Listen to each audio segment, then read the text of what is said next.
अस्सलाम वालेकुम दोस्तों, मैं हूं आसिफ पेस्टोबा। आप देख रहे हैं मेरा यूट्यूब चैनल एपी ऑफिशियल के साथ हाजिर खिदमत हूं।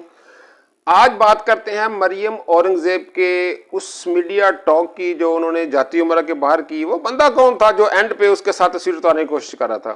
चले वीडियो टॉक देखते हैं। अगर आप लोगों ने अभी तक मेरे चैनल को सब्सक्राइब नहीं किया होगा, सब्सक्राइब कीजिएगा, बेल आइकॉन को ऑन कीजिएगा ताकि आपको आने वाली हर वीडियो मिलती रहे। देखते हैं मीडिया टॉक।